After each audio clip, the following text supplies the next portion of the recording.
65세. 남편은 떠났고 자식들도 등을 돌렸다. 모든 걸 잃었다고 생각한 그날, 거울 속에 낯선 여자가 웃고 있었다. 정화는 평생 남편과 자식만을 위해 살았어요. 하지만 그 삶의 끝에서 진짜 자기 자신을 처음으로 만나게 됩니다. 그녀는 어떻게 다시 일어섰을까요?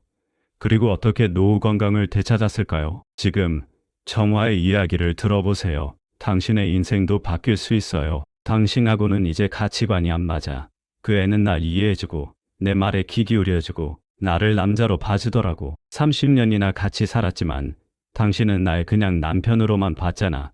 손에 쥐고 있던 그릇을 떨어뜨렸어요. 32년 동안 한 번도 깨지지 않았던 그릇이, 우리 결혼식 때 받은 그릇이 산산조각 났어요. 아빠가 만나는 그 여자 29이래. 큰딸의 떨리는 목소리가 전화기 너머로 들려왔어요. 엄마 미안해요. 근데 요즘 시대가 그렇잖아요. 재혼도 많고 아빠도 이제 자기 인생 살아야지. 뱃속에서 10달을 품었던 내 새끼가 내 가슴을 가위로 도려내고 있었어요. 엄마, 전 중립이에요. 아빠도 이해되고 엄마도 이해되고 아들의 말에 숨이 막혔어요. 중립이라고. 내 아버지가 내 엄마 인생을 버렸는데 중립이라고. 그런데 작은 딸은 더했어요. 엄마가 아빠 외도로 이렇게 될 줄 알았어. 평소에 아빠한테 너무 하셨잖아요. 맨날 피곤하다고 머리 아프다고. 아빠 기분도 생각해 보셨어요. 세상이 무너지는 것 같았어요. 남편의 외도가 제 탓이 되어버린 그 순간. 피곤하다고요? 머리 아프다고요? 목소리가 떨려왔어요. 미용실에서 하루 종일 서서 일하고 집에 와서 저녁 차려주고 빨래하고 청소하고, 그래도 당신 아빠 기분 맞춰주려 했었는데 전화기를 내려놓는데 다리에 힘이 풀렸어요. 화장대 거울 속에 비친 제 모습, 언제 이렇게 늙어버린 걸까요? 하지만 그게 전부가 아니었어요. 이제 와서 고백하지만 그날의 절망이 오히려 저를 자유롭게 했는지도 모르겠어요. 저는 65살, 이혼녀, 그리고 지금 이 순간 가장 행복한 여자입니다. 믿기지 않으시죠? 30년 운영하던 미용실도 정리했고 남편은 젊은 여자와 새 삶을 살고 있고 자식들과는 한 달에 한 번 통화하기도 힘든데 왜 이렇게 행복한 걸까요? 불쌍해서 어떡해. 자식들도 속 썩이고 혼자 늙어 죽을까봐 걱정이다. 주변의 시선이 이렇습니다. 하지만 말씀드리고 싶어요. 지금의 제가 평생에서 가장 행복하다는 걸. 구독과 좋아요는 무료입니다. 여러분의 클릭 한 번으로 좋은 이야기를 빠르게 받아볼 수 있습니다. 제 이름은 박정화입니다. 6년 전 그날 남편의 휴대폰에 온 문자 하나가 제 인생을 바꿔놓았어요. 오빠 오늘 퇴근하고 만나요. 보고 싶어. 발신인은 남편 회사의 새로운 여직원이었죠. 처음에는 믿고 싶지 않았어요. 32년을 함께 산 남자, 우리 아이들의 아버지, 미용실 하는 제가 늘 피곤해 보인다며 주말마다 등을 마사지 해주던 사람이. 하지만 그것은 시작에 불과했습니다. 늦은 퇴근, 주말 출장, 잦은 회식, 젊은 사람이 주는 설렘이 있어 남편의 말이 아직도 귓가에 맴돕니다. 그날 이후 자식들과도 멀어지기 시작했어요. 큰딸은 아버지의 선택을 이해한다며, 아들은 중립을 지키겠다며, 작은 딸은 그저 외면하기 바빴죠. 미용실에서 매일 손님들 머리를 만지며 웃었습니다. 괜찮아요. 전 잘 지내요. 그렇게 말하면서도 밤마다 베개를 적셨죠. 하지만 이상하게도 시간이 흐를수록 마음이 더 단단해졌어요. 남편의 배신이, 자식들의 냉담함이 오히려 저를 자유롭게 만들었달까요? 그리고 한 달 전 평생 운영하던 미용실을 정리했습니다. 주변에서는 미쳤다고 했죠. 이 나이에 혼자 뭐 하고 살려고. 하지만 전 처음으로 제 목소리를 듣기 시작했어요. 아내로서의 정화도, 엄마로서의 정화도 아닌 오롯이 나로서의 정화를. 여러분, 이제부터 한 번도 경험해보지 못한 나이 들의 이야기, 한 번도 상상해보지 못한 행복의 이야기. 미용실 정리를 결심한 날, 거울 속에 제 모습이 달라 보였어요. 긴 머리가 듬성듬성 보이는 머리, 주름진 얼굴. 그런데 이상하게도 눈빛만은 30살 때보다 더 반짝이고 있었습니다. 단골 손님들의 말이 귓가에 맴돌았지만 이상하게도 마음이 흔들리지 않았어요. 그러다 문득 30년 전 이 자리에 처음 미용실 간판을 걸던 날이 생각났습니다. 그때도 다들 말렸죠. 애들 딸린 주제에 무슨 가게야. 남편 월급이면 충분하지 않아. 하지만 전 해냈어요. 아침 7시문을 열어 밤 9시문을 닫기까지. 육아와 살림, 시부모 봉양까지 하면서도 한 번도 휴가를 가지 않았죠. 그렇게 30년. 남편을 위해 아이들을 위해 달려왔습니다. 엄마, 제발 우리랑 같이 살아요. 모실게요. 아들의 간절한 목소리에 가슴 한편이 아려왔습니다. 하지만 그 아픔은 오래가지 않았어요. 아들아, 이제는 엄마를 모시겠다는 말을 하지 말아줘. 제 목소리가 떨리고 있었지만 단단했습니다. 엄마는 아직 누군가의 짐이 되기에는 너무 젊어. 권리금을 받아 작은 오피스텔을 계약했습니다. 20평도 안 되는 공간이지만 제게는 새로운 인생을 시작할 동지였어요. 짐을 정리하다 문득 결혼식 앨범이 나왔습니다. 하얀 웨딩드레스를 입은 26살의 제가 환하게 웃고 있었어요. 그 미소는 어디로 갔을까? 사진을 천천히 쓰레기통에 넣었습니다. 엄마, 정말 이러실 거예요? 큰딸이 울먹이며 물었습니다. 그래도 아빠가 잘못했다고 뉘우치고 계시는데 가슴 한편이 찢어지는 것 같았어요. 딸의 입에서 나온 아빠라는 단어가 제 심장을 후벼 팠습니다. 딸아, 엄마가 묻고 싶은데 목소리를 가다듬고 물었어요. 엄마는 왜 아빠의 잘못을 뉘우침으로 살아야 하니? 딸이 말을 잃었습니다. 이삿짐을 옮기는 날이었어요. 처음으로 제가 고른 이불을 펴고 제가 선택한 커튼을 달았습니다. 창밖으로 보이는 도시의 풍경이 낯설었지만 이상하게도 마음이 편했어요. 그날 밤 베란다에 앉아 달을 바라보았습니다. 35세 저는 달을 볼 시간이 없었고 55세 저는 달을 볼 여유가 없었죠. 하지만 지금의 전 처음으로 저를 위한 달을 보고 있었습니다. 작은 일기장을 꺼냈어요. 떨리는 손으로 첫 페이지를 넘기며 적었습니다. 오늘 나는 다시 태어났다. 정화야, 이제 너를 위해 살자. 두렵지만 설레는 걸. 이게 바로 자유구나. 새벽 4시 허리 통증에 잠에서 깼습니다. 30년 동안 서서 일한 대가겠죠. 미용실에서는 바빠서 몰랐는데 이제야 제 몸이 보내는 신호를 듣게 됐나 봅니다. 침대에서 천천히 일어나 창가로 걸어갔어요. 아파트 단지 사이로 보이는 작은 공원이 희미하게 빛나고 있었죠. 문득 옛날이 생각났습니다. 정화야, 나랑 아침 운동 좀 하자. 젊었을 때 친구가 몇 번이나 권유했었죠. 그때마다 전 웃으며 거절했어요. 바빠서 시간이 어디 있다고. 시간이 없다고 생각했던 건 어쩌면 제가 만든 변명이었을지도 모르겠어요. 남편의 와이셔츠를 다리고 아이들 도시락을 싸고 그게 전부인 줄 알았으니까요. 그날부터 아침 오시면 일어나 공원을 걷기 시작했습니다. 처음에는 한 바퀴도 힘들었어요. 다리가 후들거리고 숨이 턱까지 차올랐죠. 어머, 정화씨, 여기서 뵐 줄은 몰랐네요. 미용실 단골이었던 김 선생님과 마주쳤어요. 그녀의 손에는 테니스 라켓이 들려 있었죠. 테니스 재미있나요? 제 입에서 뜻밖의 말이 나왔어요. 김 선생님은 환하게 웃으며 대답했습니다. 내일 한번 와보실래요? 초보자 반이 있어요. 그렇게 저는 생전 처음 테니스를 시작했습니다. 처음 라켓을 잡았을 때 손이 떨렸어요. 이 나이에 내가 무슨... 하지만 공을 한 번, 두 번 치다 보니 잊고 있었던 감각이 돌아왔어요. 뛰고, 달리고, 웃고, 이런 게 얼마만이었을까요? 어머, 정화씨, 땀 흘리는 모습 처음 보네요. 김 선생님이 놀란 듯 말했어요. 그 말에 깨달았습니다. 그동안 전 남편과 자식들의 삶만 닦아주느라 제 삶은 한 번도 땀 흘려본 적이 없었다는 걸. 한 달이 지났을까? 거울 속 제 모습이 조금씩 달라지고 있었어요. 꿋꿋해진 허리, 밝아진 눈빛, 그리고 무엇보다 조금씩 늘어나는 걷기거리와 함께 제 안에 무언가도 자라나고 있었습니다. 엄마, 요즘 전화도 잘 안 받으시고 무슨 일 있으세요? 아들의 걱정 어린 전화에 웃으며 대답했어요. 아니, 엄마가 좀 바빠서 바쁘다뇨? 무슨, 엄마가 지금 살아보느라 바쁘거든. 처음으로 제가 저를 위해 쓰는 시간이 생겼어요. 아침 공원을 걸을 때, 테니스장에서 공을 칠 때, 그때만큼은 누군가의 아내도 엄마도 아닌 그저 나로 존재할 수 있었습니다. 허리 통증도 조금씩 나아졌어요. 무엇보다 마음의 통증이 조금씩 옅어져 갔습니다. 운동을 마치고 마시는 아침 커피 한 잔의 여유, 이런 게 행복이구나 처음 알았어요. 진정한 사랑은 어쩌면 나 자신을 위해 흘리는 땀방울 속에 있는 걸지도 모른다는 걸. 할머니, 이거 뭐예요? 아파트 복지관에서 우연히 마주친 5살 지우의 목소리에 고개를 돌렸습니다. 제가 들고 있던 테니스 라켓을 호기심 어린 눈으로 바라보고 있었죠. 이건 테니스 라켓이라고 하는 거야. 아이의 맑은 눈빛에 저도 모르게 미소가 지어졌어요. 전 지우예요. 할머니는요? 할머니라는 말이 마음 한편을 불편하게 했거든요. 난 정화라고 해. 정화 이모. 그렇게 말하는 제 입가에 웃음이 번졌어요. 이상하게도 이모라는 말이 좋았습니다. 이모, 저도 테니스 배우고 싶어요. 마침 잘 오셨어요.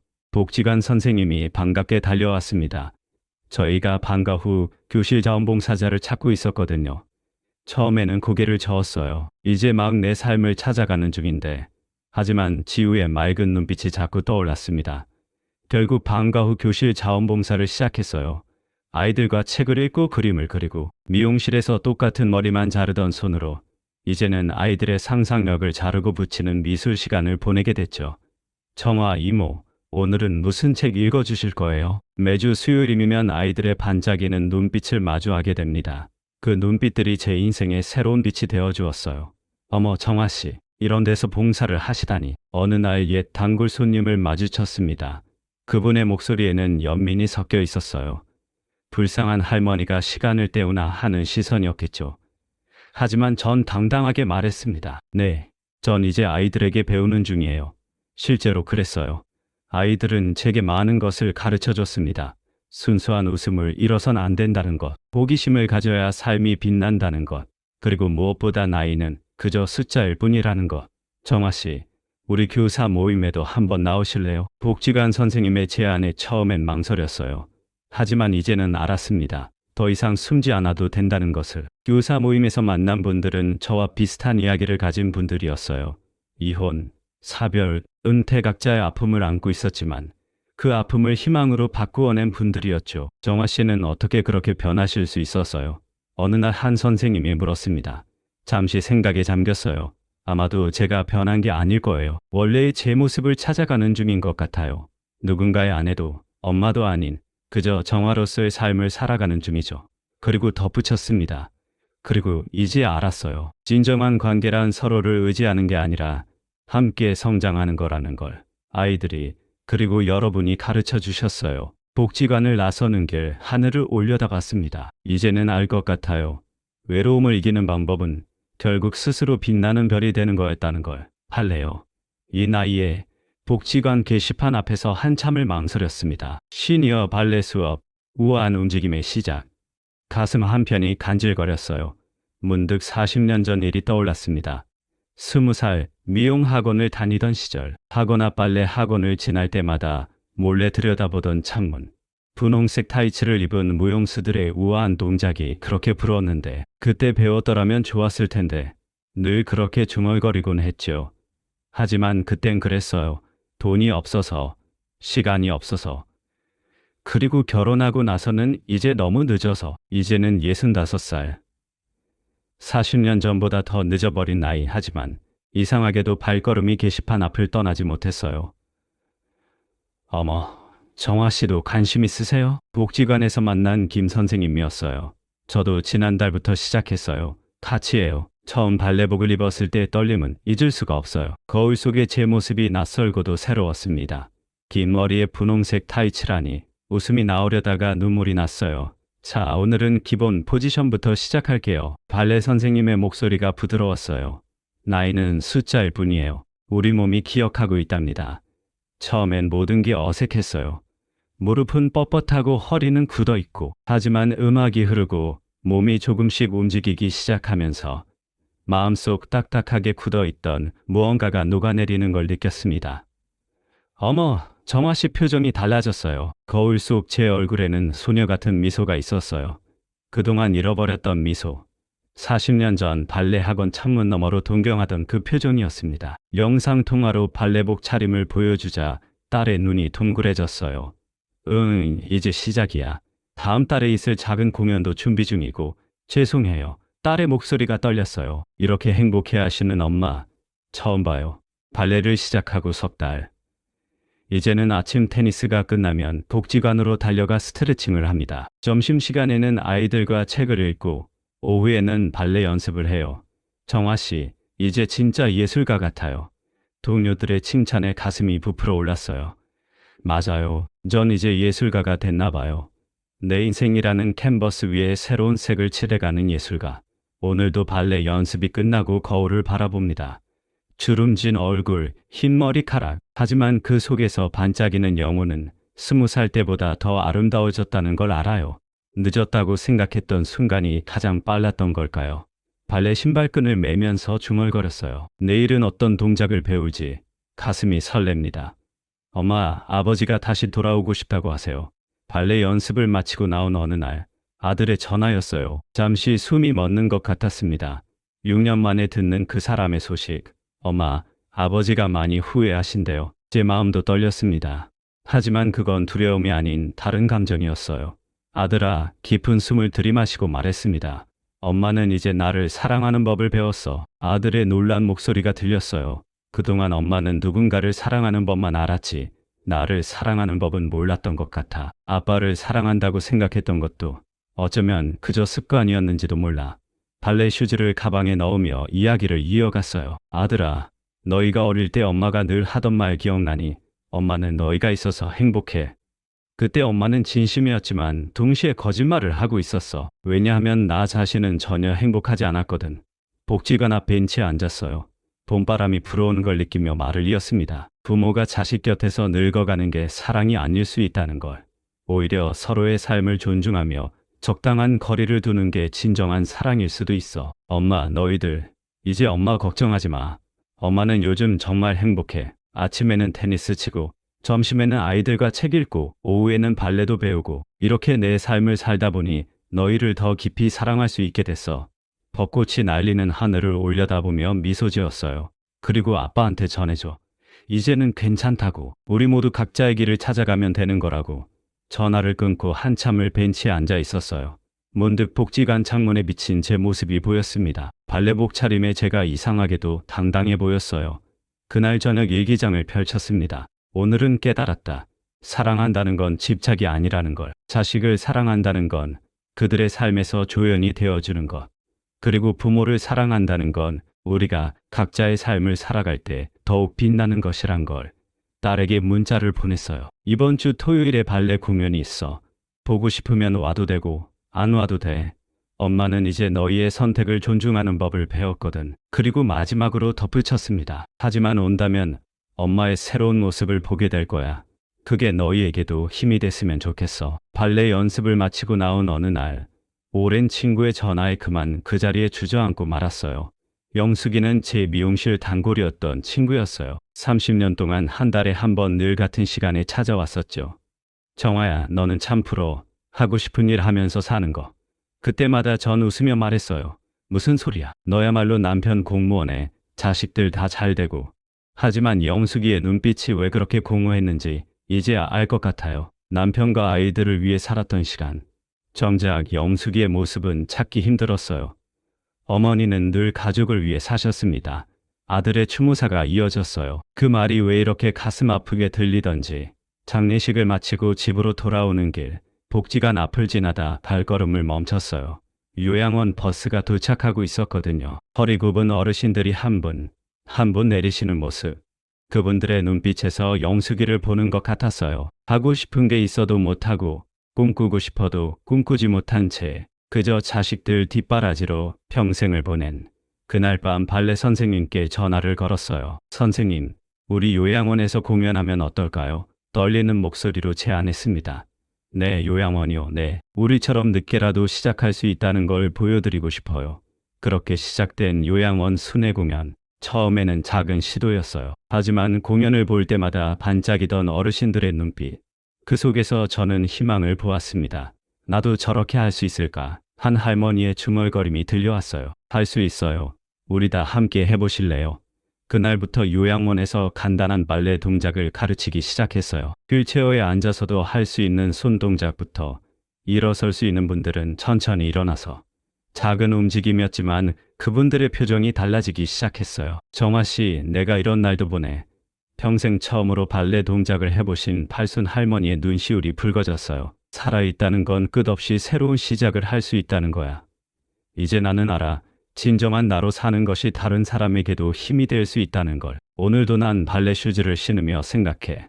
영숙이가 못다 핀 꽃을 이제 내가 대신 피워줄게. 그리고 속삭여봐. 영숙아, 늦었다고 생각한 순간이 새로운 시작이 될 수 있다는 걸 이제 알았어. 여러분, 제가 오늘 이 자리에 선 이유를 아시나요? 요양원 대강당에 모인 어르신들 앞에 섰습니다.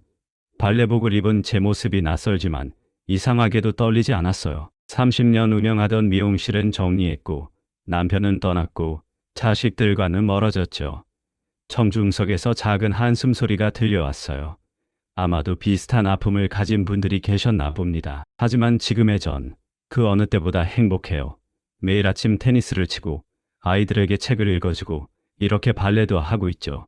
어르신들의 눈빛이 달라지기 시작했어요. 처음엔 저도 두려웠어요. 이 나이에 남들이 뭐라고 할까? 하지만 이제는 알아요. 나이는 그저 숫자일 뿐이라는 걸. 그때 객석 뒤쪽에서 익숙한 얼굴들이 보였어요. 아들, 큰딸, 작은딸, 아이들이 와 있었네요. 여러분, 노후를 준비하는 데 필요한 건 돈도, 건강도 맞아요. 하지만 가장 중요한 건 자신을 사랑하는 마음이에요. 발레 음악이 흐르기 시작했어요. 저와 함께하는 실버 발레단 동료들이 무대 위로 올라왔습니다. 보세요. 우리 모두 평범한 할머니들이에요. 하지만 이렇게 움직일 수 있어요. 천천히 움직이기 시작했습니다. 서툴지만 진심을 담은 동작들, 객석에서 작은 탄성이 들렸어요. 춤을 추면서 지난 1년을 생각했습니다. 딱딱하게 굳어있던 제 마음이 조금씩 녹아내리던 순간들, 테니스장에서 흘린 첫 땀방울, 아이들의 맑은 웃음소리, 발레 동작을 처음 배우던 날의 설렘, 마지막 포즈를 취하며 눈을 감았어요. 객석에서 박수 소리가 들려왔습니다. 눈을 떴을 때 많은 분들이 눈물을 닦고 계셨어요. 여러분, 우리의 인생은 아직 끝나지 않았어요. 지금 이 순간이 새로운 시작이 될 수 있어요. 무대를 내려와 객석으로 걸어갔습니다. 한 분 한 분의 손을 잡아드렸어요. 우리 함께 해요. 각자의 꿈을 찾아가는 여행. 늦은 게 아니에요. 지금이 가장 좋은 때예요. 공연이 끝나고 아이들이 다가왔어요. 엄마, 멋져요. 딸의 눈에 눈물이 고여 있었죠. 그래요. 이제 알았습니다. 행복은 나눌수록 커진다는 걸. 오늘도 전 일기를 씁니다. 청아야, 너는 이제 진정한 의미의 인생 2막을 살고 있어. 이제 더 이상 누구의 아내도 누구의 엄마도 아닌 온전한 너로. 그리고 이 행복한 변화가 다른 이들에게도 작은 빛이 되어준다면 그것이야말로 가장 아름다운 노후겠지. 밤하늘의 별을 바라봅니다. 이제는 알아요. 우리 모두가 반짝일 자격이 있다는 걸. 그리고 그 빛나는 순간은 바로 지금, 여기라는 걸. 여러분, 오늘 거울을 보셨나요? 거울 속에 당신은 어떤 표정을 짓고 계셨나요? 혹시 저처럼 다른 누군가의 눈치를 보고 계시진 않나요? 나이가 들었다고, 홀로 남았다고 당신의 삶을 포기하지 마세요. 지금 이 순간도 당신의 눈빛은 반짝일 수 있어요. 당신만의 꿈을 꾸기에 결코 늦지 않았습니다. 저처럼 새로운 시작을 해보시는 건 어떨까요? 테니스든, 발레든, 그림이든 하고 싶었던 일을 시작해보세요. 댓글로 여러분의 이야기를 들려주세요. 어쩌면 당신의 용기 있는 한마디가 누군가에게 새로운 삶의 시작이 될 수도 있으니까요. 우리는 아직 반짝일 수 있습니다. 함께 이야기 나누어요. 65. 새로운 시작을 한 정아 올림.